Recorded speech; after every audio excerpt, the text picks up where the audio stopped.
This week's Parsha, Vayetzei, opens up with the magnificent episode of Jacob's famous dream. Jacob is traveling to Aram Naharaim. He's traveling to Haran to eventually marry the daughters of Laban and to begin the continuity of the Jewish people. He stops and goes to sleep.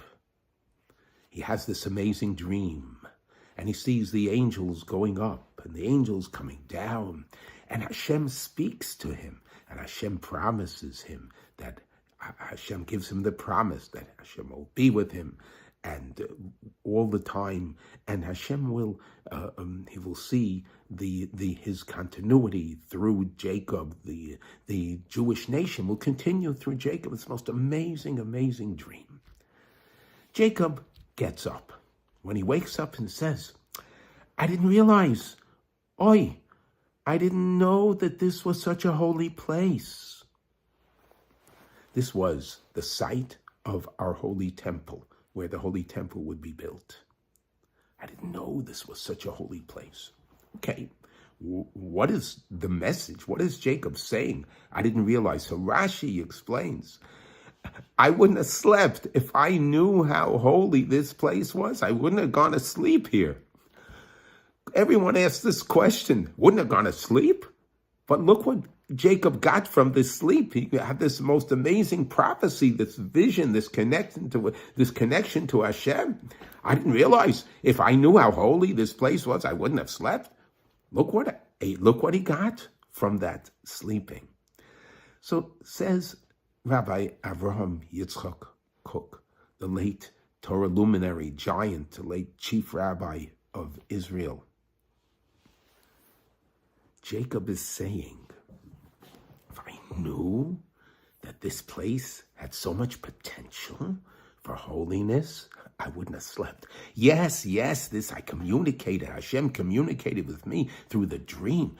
But if I knew the holiness of this place, I would have worked hard. I would have worked hard while being up, while being aware.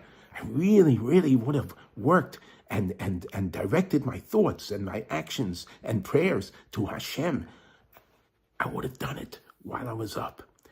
And I would much rather have propelled myself to this closeness to Hashem through my action rather than through the dream. Of course, the dream was amazing. And the dream emerged because of Jacob's greatness. But I wouldn't have slept if I knew. What a message for us. I wouldn't have slept if I knew that there was Hashem in this place. Yes, Hashem is that. You open up the Shulchan Aruch, the Code of Jewish Laws. The first line is Shivisi Hashem lenegdi samid. Hashem, I place Hashem before my eyes all the time.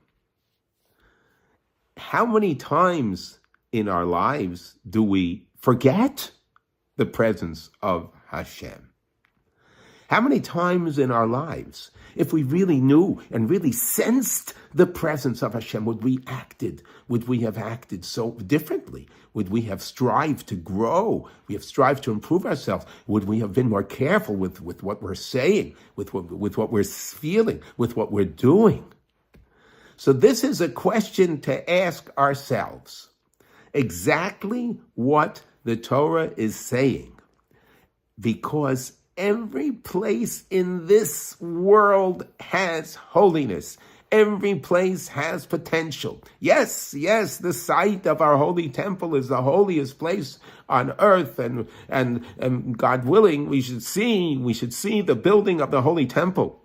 And when we go to Israel, especially when we're at the holy temple site, there, we pour out our hearts and prayers, and we realize this is a holy place, but actually, every place on this planet is a holy place.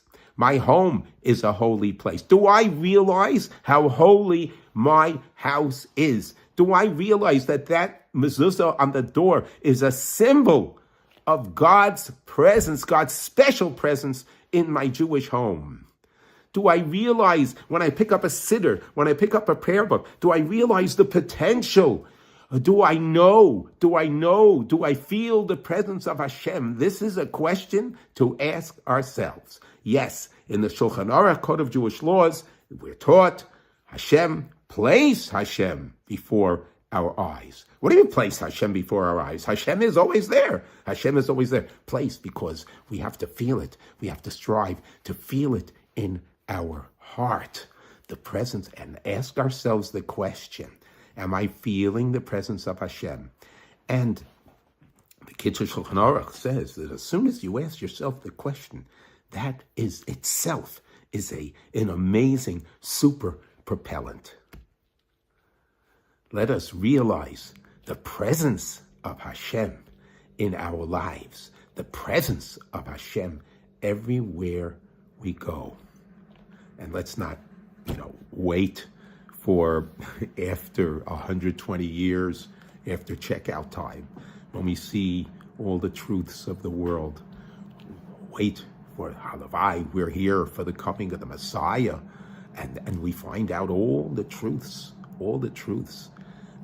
Let us not look back and say, "Oi, if only I knew the presence of Hashem everywhere. If only I knew the connection to Hashem in every part of my life. If only I knew." Let us not say, "If only I knew," because the Torah is telling us we do know. And Hashem is here. Hashem is with us. Hashem is everywhere. Have a beautiful, magnificent, uplifting Shabbos.